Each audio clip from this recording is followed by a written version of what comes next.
On this question, we want to evaluate the integral. We have the indefinite integral, meaning it doesn't have any bounds, of the square root of x minus 2 over x squared dx. So in this example, what I notice is that I have a single term in the denominator. And when you have a single term in the denominator, you can distribute that division to the individual terms. So what I'm doing is a little bit of algebra at the beginning to try to rewrite this integral in a way where I can use or find the derivative of individual terms. So we're going to write x to the 1/2 instead of square root of x over x squared minus 2 over x squared dx. And I can use my properties of exponents to combine these two together. We're going to be using the quotient rule for exponents.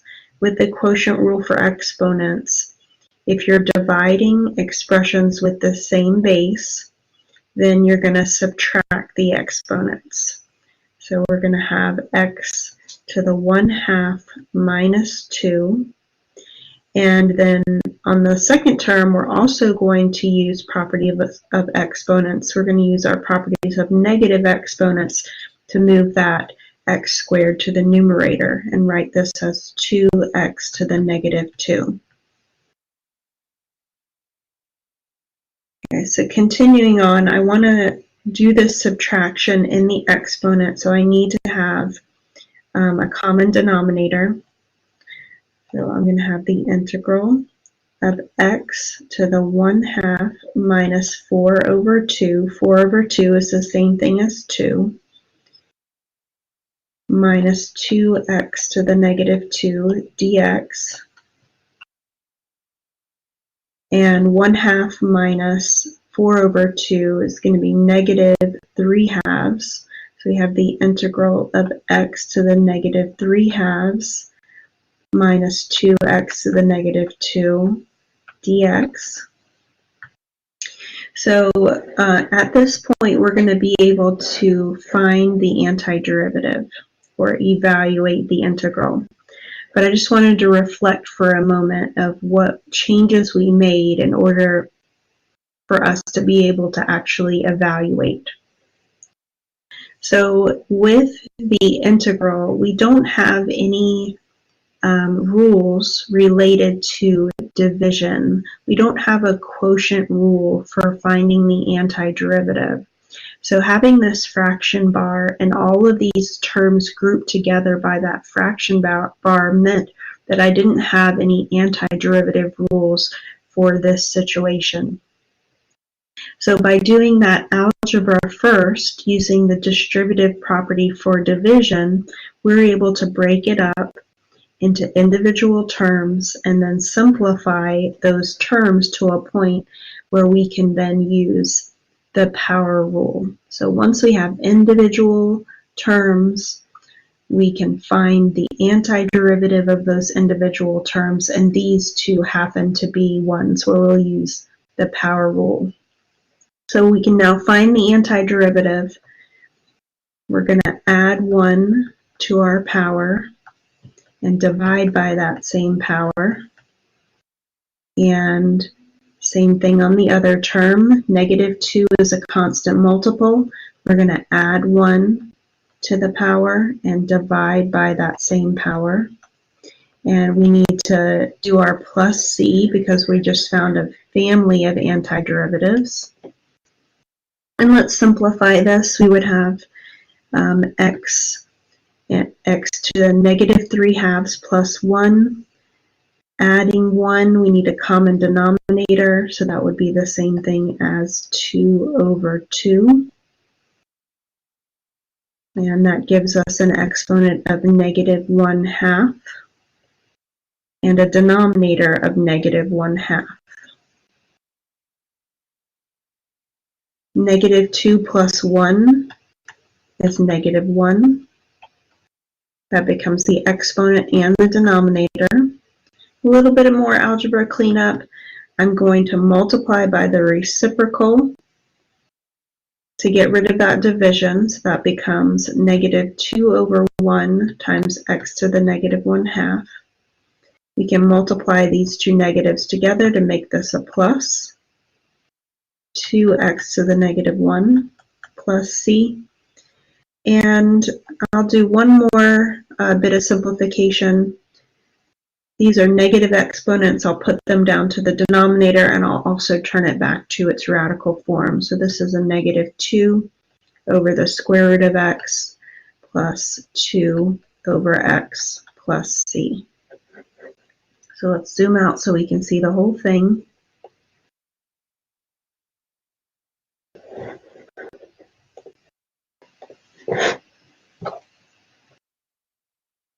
So on this example, we want to evaluate the integral. We have an indefinite integral, meaning no bounds, of sine of 3x over cosine of 3x dx.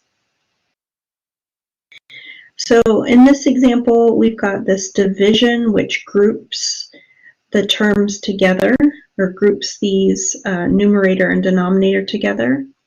And as I've said previously, we don't have any rules for specifically a quotient, an antiderivative of a quotient.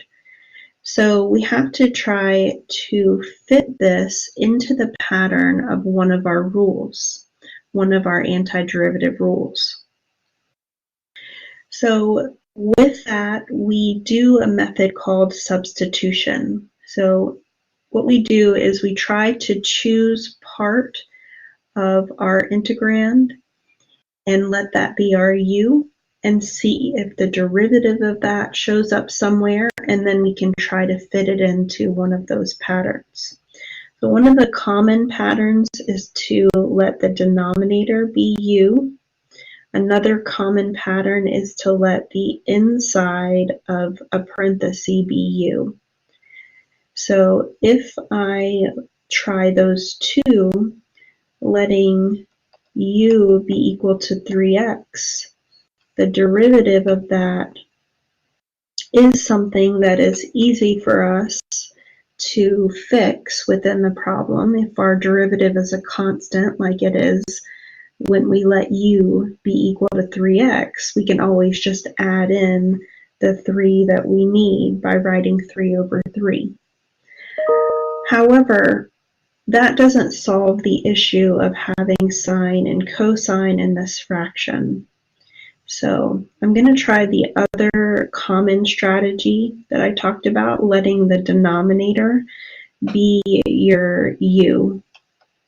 So we're going to let u be cosine of 3x, and the derivative of that, the derivative of u with respect to x, would be negative sine of 3x, and then we of course have to chain by multiplying by the derivative of the inside. So what you'll notice is that a major component of this derivative is in the numerator. And so when we make this particular substitution, we should see a lot of our pattern emerging properly. So let's take a look. For this substitution, I'm letting the denominator be u, and I found the derivative, and I want to make that substitution as well.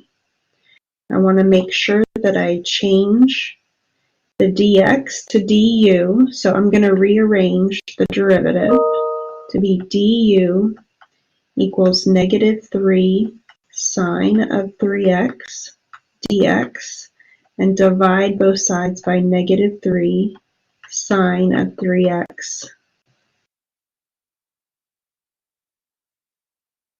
That cancels out, and we get dx equals du over negative 3 sine of 3x.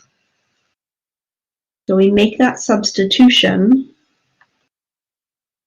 and we're substituting in for the denominator becoming u, and we're substituting in for the dx becoming du over negative 3 sine of 3x.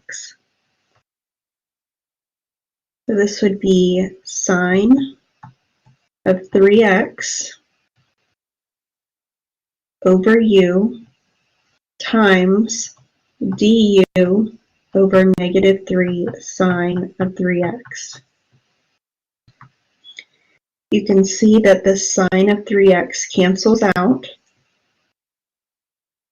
The negative 3 can be factored out of the integral, so we get negative 1/3 the integral of du over u. Now the hope is that once you've made this substitution, that the integral that you're left with fits one of your patterns. And this one does fit one of our patterns of having du over u, and that's our natural log antiderivative. So this is negative 1/3 natural log absolute value of u plus our constant. Then we're going to bring back our original variable. So we'll change this from u back to cosine of 3x. So this is negative 1/3 natural log absolute value of cosine of 3x plus c.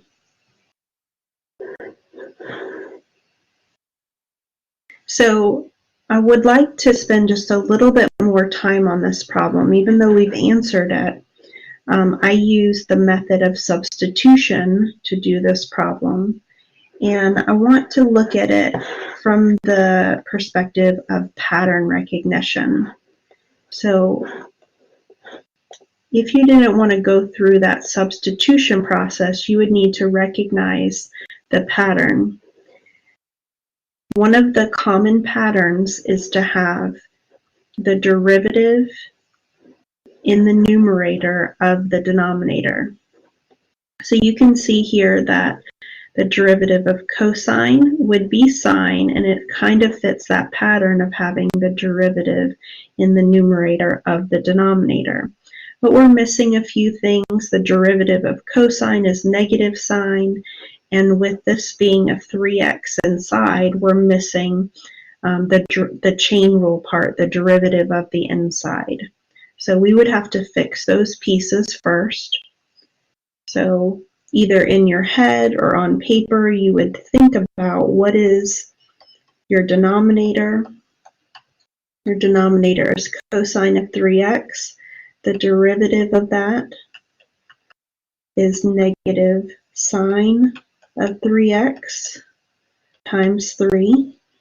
You would recognize that you're missing the negative and you're missing the 3. So you could multiply by negative 3 over negative 3. You're going to pull in the piece that you need. So now you've got negative 1/3 the integral negative 3 sine of 3x over cosine of 3x dx. Now this fits the pattern exactly of having the derivative in the numerator of the denominator. And so we know that that fits our natural log rule. Natural log absolute value of cosine of 3x plus c. And we have our antiderivative.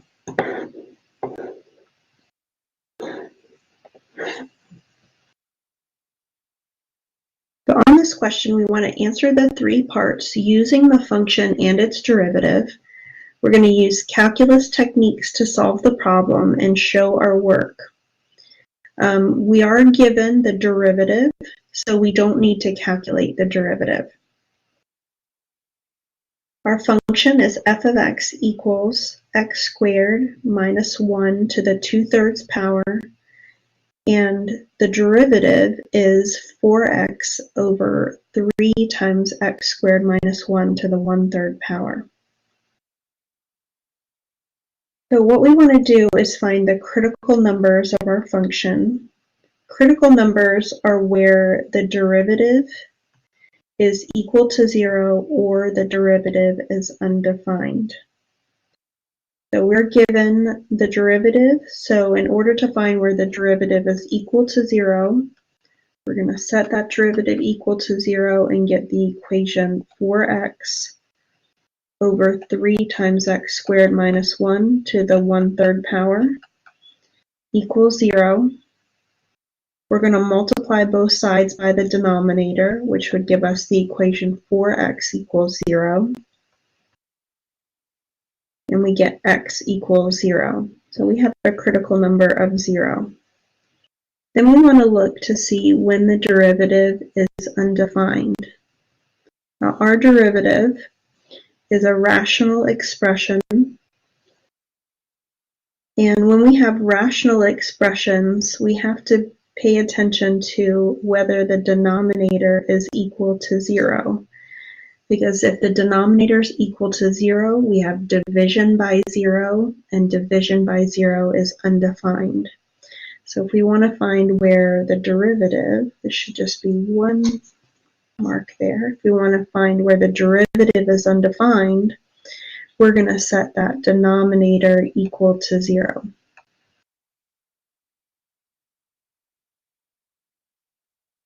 Now we can divide both sides by 3. Get x squared minus 1 to the 1/3 equals 0. We can raise both sides to the 3rd power, and that cancels out the 1/3 power, so we get x squared minus 1 equals 0. We can add 1 to both sides to get x squared equals 1. Square root both sides, and we get x equals plus and minus 1. So we get 2 more critical numbers of 1 and negative 1. So these are the critical numbers, and the critical numbers are helpful in answering the next part, which are to find the intervals of increasing and decreasing. So when we're looking for intervals of increasing and decreasing, we take those critical numbers and we're going to put them on the number line in order from smallest to largest. So we got negative 1, 0, and 1. And we know that if the derivative is positive, that will tell us that our function f is increasing. If the derivative is negative, that will tell us that our function f is decreasing. So what we want to do is choose test points in each one of these intervals and test them into the derivative to see if we get positive or negative. So we can pick negative 2, negative 0.5, 0.5, and 2 as our test points, and we want to test those into the derivative to see if we get positive or negative. So remember our derivative, I'm going to make my chart down here with my test points. Test points are negative 2, negative 0.5, 0.5, and 2. And we're going to substitute into our derivative 4x over x squared, 3x squared minus 1 to the 1/3 power. So let's test out that first one of negative 2. 4 times negative 2 over 3 times negative 2 squared minus 1 to the 1/3 power. So in the numerator, I get a negative. 4 times negative 2 is negative. And in the denominator, negative 2 squared, that's a positive 4. 4 minus 1, that's a positive. A positive times 3 is still positive. Cube root of a positive is still positive. So we get a negative over a positive, which is a negative. So in this first interval here, we get a negative, which tells me decreasing on that interval. So then we have a test point of negative 0.5. That's 4 times negative 0.5 over 3 times negative 0.5 squared minus 1 to the 1/3. And on this one, we get a negative in the numerator, and in the denominator, negative 0.5 squared is 0.25. 0.25 minus 1 gives me a negative. Cube root of a negative is negative, times 3 is a negative. We get negative over negative is positive. So on that interval, we get a positive, and our function will be increasing on that interval. So then we do our next test point of 0.5, 4 times 0.5 over 3 times 0.5 squared minus 1. This comes out to be a positive over a negative, which is negative. So it's negative on that interval. And then our last test point is 4 times 2 over 3 times 2 squared minus 1 to the 1/3 power. This comes out to be a positive over a positive, which is a positive. And so we get a positive for our last interval. We want to write down those intervals, increasing on this one and this one. So that's from -1 to 0 and 1 to infinity. It's decreasing on the interval from -infinity to -1 and also from 0 to 1.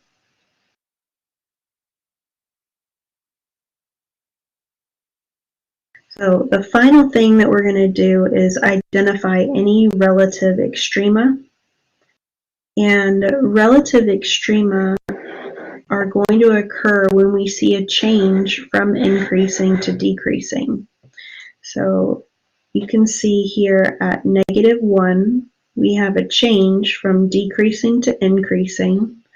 So we're going to have a relative extrema that's going to be decreasing to increasing creates a min. So relative min at -1 comma something. We'll figure out that part in a moment.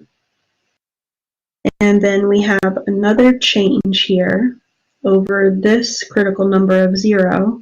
It changes from increasing to decreasing. Increasing to decreasing creates a max. So we're going to have a relative max at 0 comma something. And then we have one more change over this critical number. We have decreasing to increasing. Decreasing to increasing creates a min. We have a relative min at 1 comma something. Now to figure out the y part of these ordered pairs, we're going to plug this into our original function. So let's zoom out to get that original function. And that is f of x is equal to x squared minus 1 to the 2/3. So let's find f of -1. That's -1 squared minus 1 to the 2/3. The -1 squared is 1. 1 minus 1 is 0. 0 to the 2/3 is 0. F of 0, that is 0 squared minus 1 to the 2/3. 0 squared minus 1 is -1 to the 2/3. And this is the cube root of -1 squared. -1 squared is a positive 1. Cube root of 1 is 1. And f of 1, that's 1 squared minus 1 to the 2/3. That's 0 to the 2/3, which is 0. So we have 0, 1, and 0. We have a relative min at -1, 0, a relative max, 0, 1, and a relative min, 1, 0.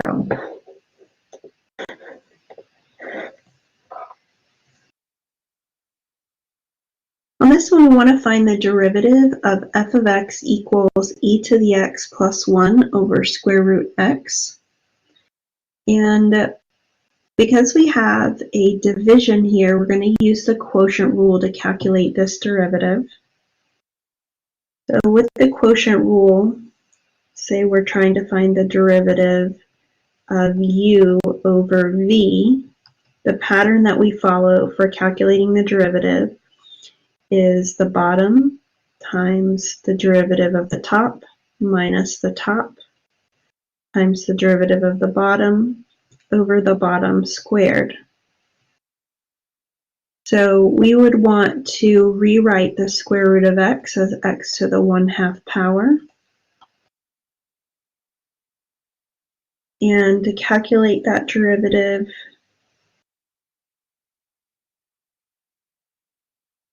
using the quotient rule, we would do the bottom x to the 1/2 times the derivative of the top. The derivative of e to the x plus 1 is e to the x minus the bottom, minus the top, that's e to the x plus 1, times the derivative of the bottom, that's 1/2 x squared to the negative 1/2.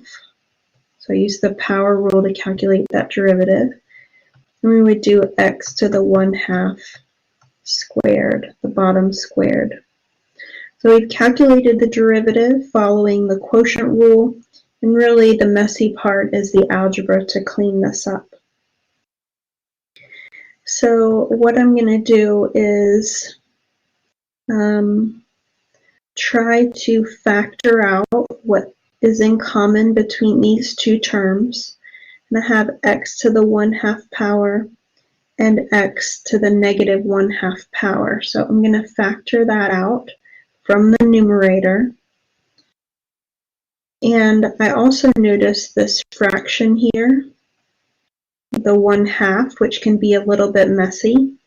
So I'm going to write a 2 over 2 here. 2 over 2 is 1, but writing it as 2 over 2 gives me a fraction that I can also factor out. So I'm going to factor out a 1/2 as well as x to the negative 1/2 power. You always factor out the lower power. So I've factored this out, and I'm going to have a 2 left. And I factored out an x to the negative 1/2 power from an x to the 1/2 power. So what that does is it changes it to 1/2 minus negative 1/2. So I've got the power that I started with, then I minus, because I'm factoring it out, and then the power that I'm factoring out here. That's the pattern of factoring something out. You subtract because you're factoring it out, and you're going to take it away, so you get in the negative 1/2 power. I also have e to the x left. And out of the second term, I'm taking out this divide by 1/2, and I'm taking out this whole thing here. And in the denominator, x to the 1/2 squared is the same thing as x.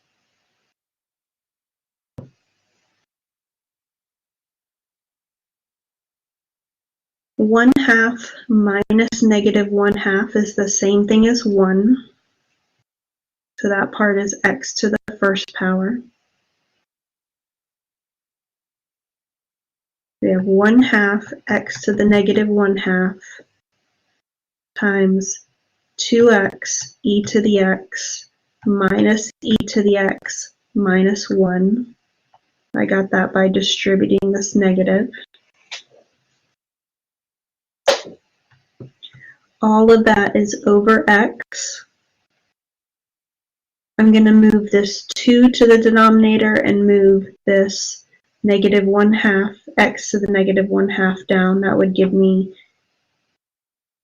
2x e to the x minus e to the x minus 1 over 2 x to the 1/2 times x. These have the same base, so I can combine them together. By multiplication, we add those exponents together.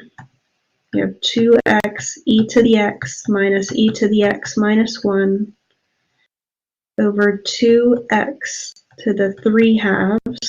1 plus 1/2 is 3/2. And if you want to, you can turn it back into the radical form.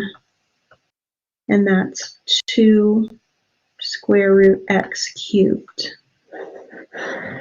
So just want to zoom out a little bit and just remind you that the calculus part is just what we did on that first step there, applying the quotient rule. And then the rest was some algebra cleanup.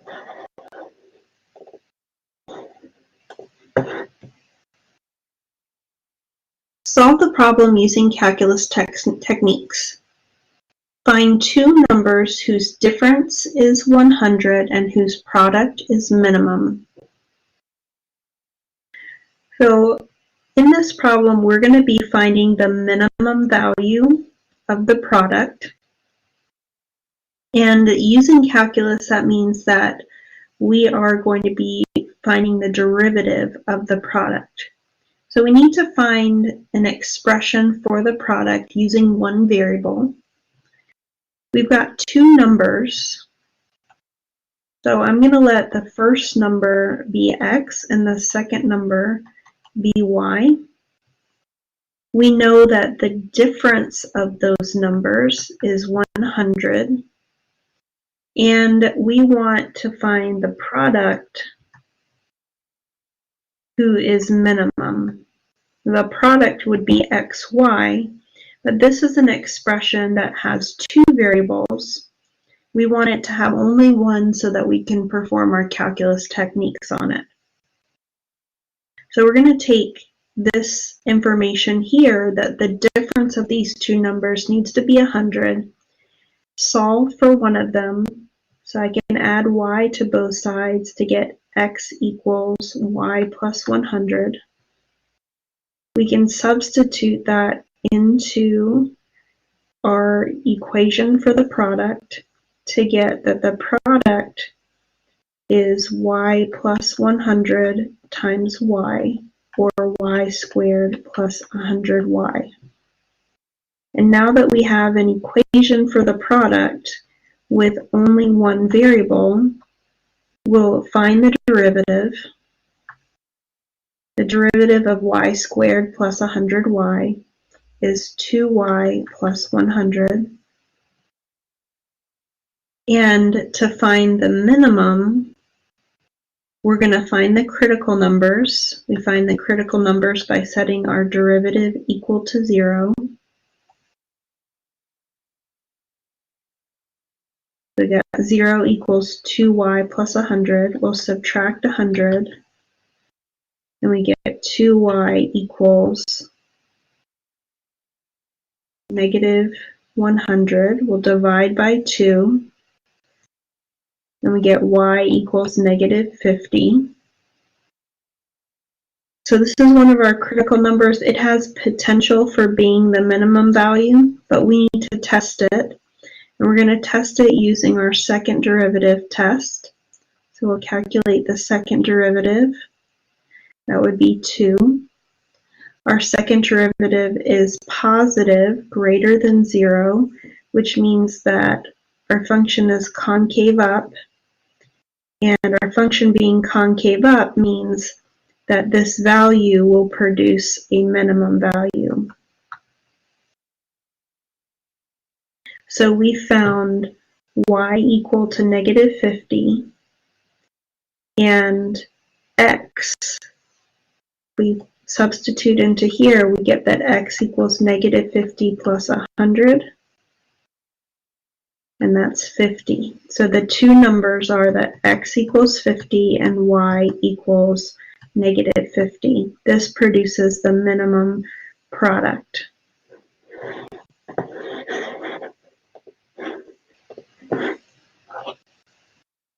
For this question, we want to evaluate the integral. We have the integral of x squared times 2x minus 3 dx. So this is another example where just doing a little bit of algebra first will allow you to calculate the antiderivative. We don't have any rules that are based on the product of two expressions. So if we can get rid of this product inside the antiderivative, we might be able to calculate it. So we'll use the distributive property, and we get 2x cubed minus 3x squared dx. And now that we've gotten rid of the product, we can find the antiderivative for these individual terms. So I'm going to be using the power rule on each one. So 2 is a constant multiple, and then I will add 1 to the power and divide by that same power.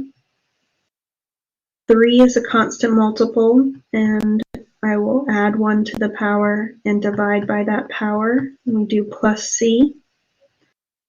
We can reduce to make this 1/2 x squared minus x cubed plus c. So this is the antiderivative of x squared times 2x minus 3. Okay, so I just wanted to make this correction where we have a squared here that should be to the 4th power. So our antiderivative is 1/2 x to the 4th minus x cubed plus c.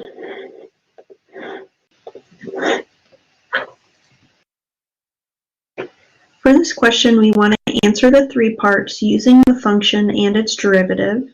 We're going to use calculus techniques to solve the problem and make sure we show our work to earn full points. We are given both the function and its derivative, so you do not need to calculate the derivative. Our function is f of x equals x square root of 2x plus 1, and the derivative is 3x plus 1 over the square root of 2x plus 1. We want to find the critical numbers. The critical numbers are where the derivative is equal to 0 or undefined. So we will set our derivative equal to 0. That's giving us 0 equals 3x plus 1 over the square root of 2x plus 1. We can multiply both sides by the denominator, and that will give us 0 equals 3x plus 1. I'm going to subtract 1, and that gives 3x equals negative 1. Divide by 3, and x is equal to negative 1/3. So this is one of our critical numbers. Then we're going to think about when the derivative is undefined. And we have a rational expression here.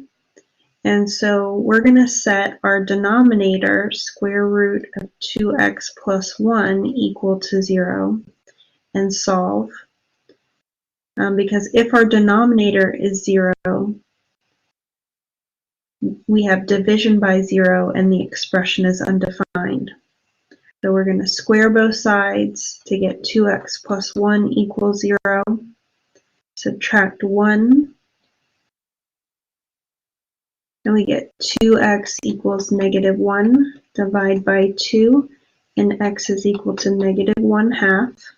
So this will be another critical number. We have negative 1/2 and negative 1/3 as our critical numbers. Then we want to find the intervals of increasing and decreasing.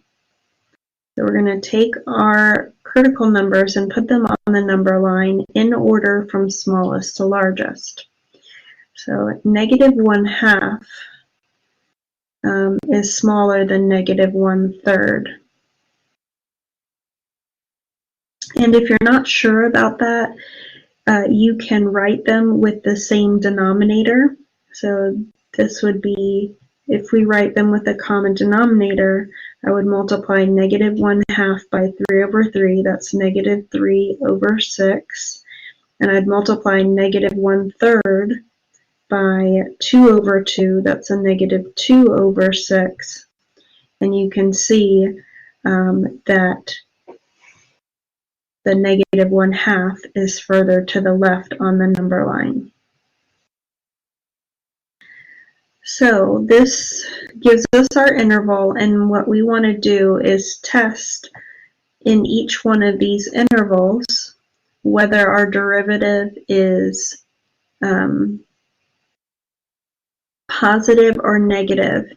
If the derivative is positive, we know that our function is increasing, and if the derivative is negative, we know that our function is decreasing.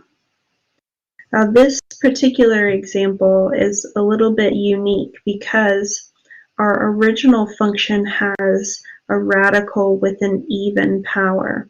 So we have a big chunk of our number line that we're going to exclude altogether. Because if we take the square root of a negative, that is not a real number. So we're going to take the portion underneath the radical, 2x plus 1, and we're going to set that greater than 0 and solve. I'm going to subtract 1, that gives me 2x is greater than negative 1, divide by 2, and x is greater than negative 1/2. Excuse me, it should be greater than or equal to. And that's our domain. So what we can actually do is exclude this whole portion because it's not in the domain of our original function. So we really only are looking at these two intervals. So we can pick some number in this interval. This is negative 0.5 and this is negative 0.33. Repeating, so I'm going to pick negative 0.4 to be between those two, and then 0 for this interval. We're going to test that in the derivative to see whether we get negative or positive.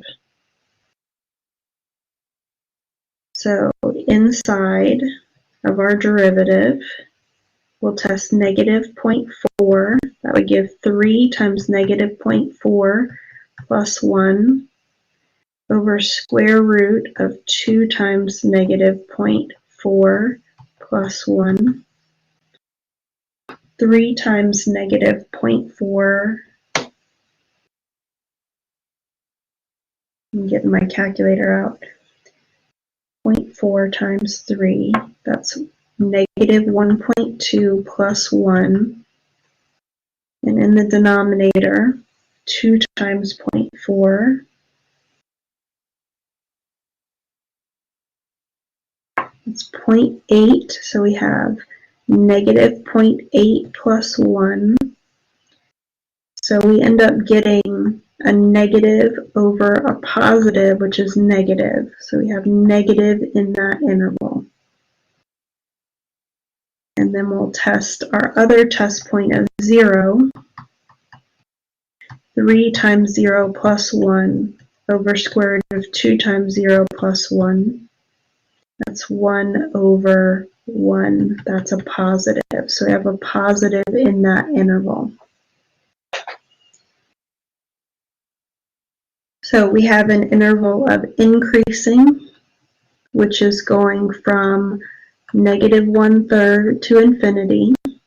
An interval of decreasing, which goes from negative 1/2 to negative 1/3. And with our final question, we want to find any relative extrema. And so we're looking for changes from increasing to decreasing or decreasing to increasing. So we have a change that's happening over negative 1/3. Decreasing to increasing creates a minimum. we're going to have a relative minimum at -1/3, and I need to find the y coordinate, so we'll plug that into our original function.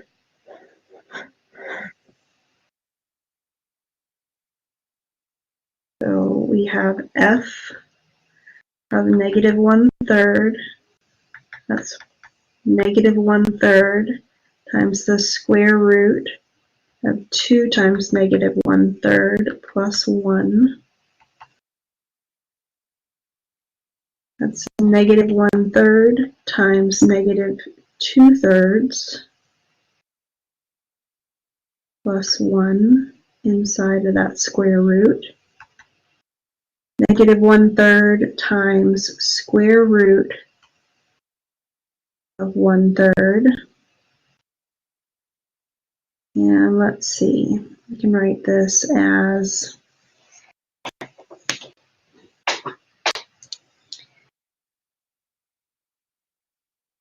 -1/3 times 1/3 to the 1/2 power. I'm trying to figure out what's the best way to simplify this. Okay. My whiteboard's not happy with me. That's supposed to be a 2 right there.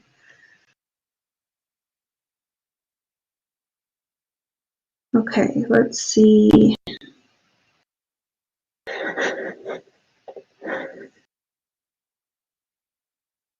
All right, I'm going to go with simplifying it a slightly different way. So let's say we have -1/3, apply the square root to the top and the bottom. That's -1/3, 1 over square root 3. And then I can rationalize by multiplying by square root of 3 over square root 3. That is square root of 3, negative square root of 3 over 3 times square root of 9, square root of 3 over 3 times 3, square root of 3 over 9. I left off that negative both times. So that's a negative square root of 3 over 9 for the y coordinate of that relative minimum.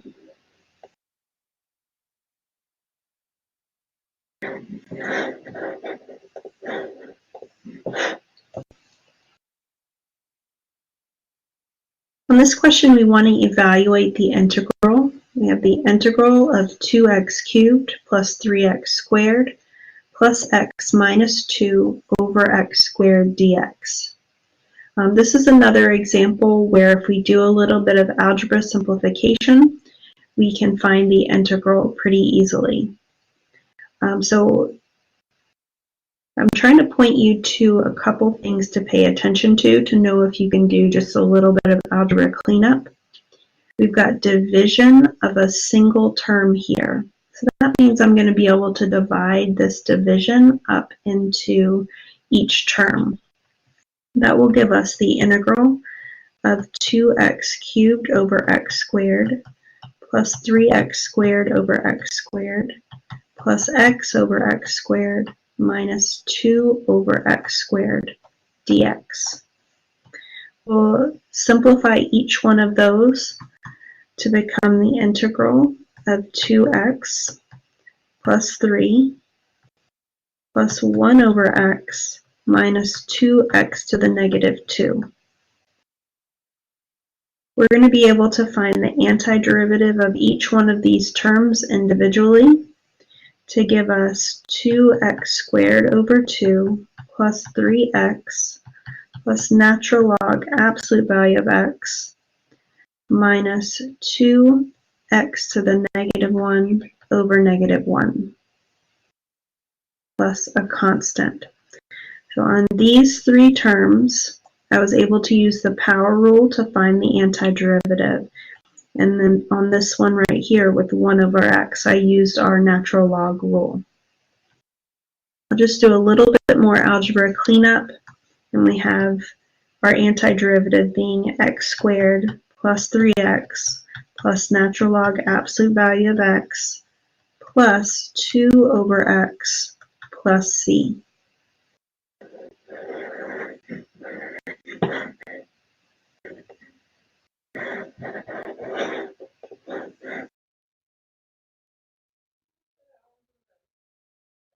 Thank you for checking out my videos. Have a great day.